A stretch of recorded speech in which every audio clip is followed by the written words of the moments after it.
Aislado. Así vive uno de los delincuentes más peligrosos de El Salvador en el centro de confinamiento del terrorismo, Secot.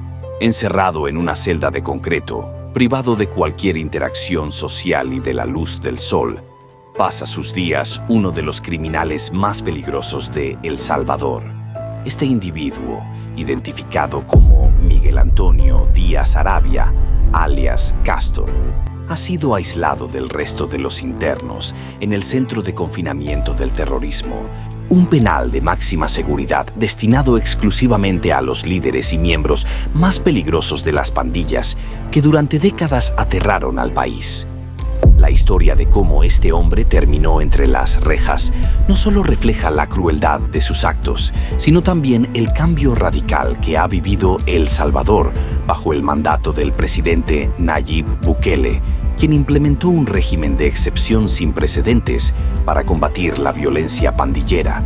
En este video te contamos los detalles de su captura, juicio y las condiciones en las que cumple su condena, así como el impacto de estas políticas en el país. Antes de comenzar, no olvides suscribirte a nuestro canal, dejar tu me gusta y activar la campanita de notificaciones para no perderte más contenido como este. El Centro de Confinamiento del Terrorismo, conocido por sus siglas Secot, es una de las infraestructuras penitenciarias más grandes y seguras del mundo. Inaugurado bajo el mandato de Bukele, este penal tiene como objetivo albergar a los cabecillas de las pandillas más peligrosas, eliminando su capacidad de seguir liderando operaciones desde la cárcel. Rodeado de muros de concreto armado y cercas electrificadas, el Secot cuenta con 19 torres de vigilancia y tecnología de última generación para garantizar que los internos no tengan oportunidad de escapar ni de comunicarse con el exterior. Este complejo es una respuesta directa a décadas de violencia que las pandillas como la Mara Salvatrucha, MS-13 y el Barrio 18 ejercieron sobre la población salvadoreña, causando miles de muertes y sembrando el miedo en cada rincón del país. Díaz Arabia es uno de los reclusos más notorios dentro de este penal.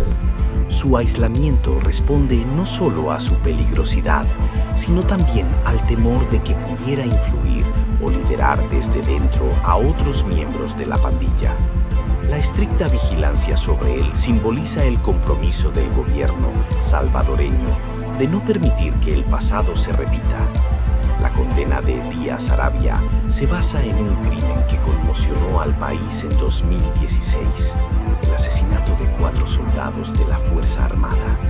Estos militares, quienes abordaron por error un microbús en una zona controlada por la MS-13, fueron interceptados por los pandilleros. Según los informes, los soldados fueron sometidos a un interrogatorio brutal, donde los pandilleros intentaron extraer información sobre las operaciones militares en la zona. Tras horas de tortura psicológica y amenazas, Díaz Arabia, quien tenía una posición de liderazgo en la estructura criminal, dio la orden de ejecutar a los soldados. Los llevaron a una zona rural conocida como Changallo, donde fueron asesinados y enterrados en fosas clandestinas. La brutalidad del crimen no terminó ahí. Los pandilleros destruyeron los teléfonos de las víctimas y arrojaron las pruebas al vacío en un barranco. Aunque en ese momento los responsables fueron identificados, la corrupción y el miedo permitieron que el caso quedara en la impunidad durante años. Fue el régimen de excepción el que permitió finalmente que Díaz Arabia fuera capturado y llevado ante la justicia. Tras la implementación del régimen de excepción en 2022, las autoridades intensificaron los operativos contra las pandillas.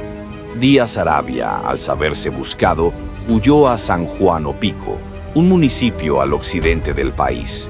Sin embargo, su intento de evadir la justicia fue en vano. Ese mismo año, fue detenido en un operativo que marcó el inicio de su caída. El juzgado especializado de sentencia de San Salvador lo condenó a 269 años de prisión por su participación directa en el homicidio de los soldados, así como por otros crímenes que salieron a la luz durante la investigación. Se le atribuyen al menos 7 asesinatos adicionales, entre ellos el de un agente de la policía, un vigilante y varios civiles de la zona. La vida en el CECOT es todo menos sencilla. Este penal de máxima seguridad no solo busca contener físicamente a los pandilleros, sino también quebrar su estructura de poder y eliminar cualquier vestigio de influencia sobre el exterior. En el caso de Díaz Arabia, las medidas son aún más estrictas. Vive completamente aislado de los demás internos, en una celda individual de concreto sin ventanas, donde no tiene acceso a la luz solar. Su rutina diaria es limitada a lo esencial: comer, dormir y realizar ejercicios controlados, si las autoridades lo permiten. Las condiciones dentro del CECOT son extremas. Los reclusos no tienen acceso a comodidades básicas como colchones, almohadas o sábanas. Duermen en planchas de hierro y usan únicamente su ropa interior para cubrirse del frío. Las comidas son raciones básicas de arroz, frijoles y huevo duro, servidas en platos de metal. Para muchos, estas condiciones son una forma de castigo adicional, destinada a recordarles el peso de sus crímenes. Díaz Arabia, por su parte, enfrenta un nivel extra de control. Algunos informes sugieren que ha sido privado de ciertas comidas y que su aislamiento incluye restricciones adicionales, como el acceso limitado a cualquier tipo de interacción humana, salvo la estrictamente necesaria. Las imágenes de Díaz Arabia tras su captura conmocionaron a la opinión pública. Rapado, vestido de blanco y con sus tatuajes expuestos, su apariencia reflejaba a un hombre que alguna vez disfrutó de poder y respeto dentro de su organización. Hoy, su mirada gacha y postura retraída parecen evidenciar una posible reflexión sobre sus actos, aunque para muchos cualquier remordimiento llega demasiado tarde. Algunas organizaciones de derechos humanos han señalado que las condiciones en el CECOT podrían considerarse una violación de los derechos básicos de los internos. Sin embargo, el gobierno salvadoreño, encabezado por Bukele, defiende estas medidas como necesarias para garantizar la seguridad del país. Pasamos 30 años viviendo bajo el yugo de las pandillas.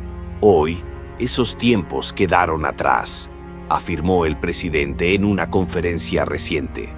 Desde la implementación del régimen de excepción, miles de pandilleros han sido arrestados y confinados en prisiones como el CECOT. Aunque esta política ha sido criticada por algunos sectores internacionales, dentro de El Salvador ha generado un cambio palpable.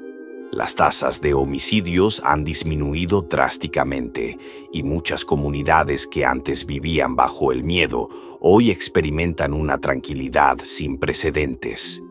El caso de Díaz Arabia es solo un ejemplo del impacto de estas políticas. Para las familias de las víctimas, su condena representa un paso hacia la justicia. Para otros, es una advertencia de que el crimen ya no quedará impune en El Salvador. ¿Crees que las medidas implementadas en el CECOT son justificadas? ¿El castigo impuesto a Díaz Arabia es suficiente para los crímenes que cometió? Déjanos tu opinión en los comentarios y dinos qué piensas sobre el impacto del régimen de excepción en la lucha contra el crimen organizado. Si te gustó este video, no olvides darle me gusta, suscribirte a nuestro canal y activar la campanita para más contenido. Nos vemos en una próxima ocasión. Hasta pronto.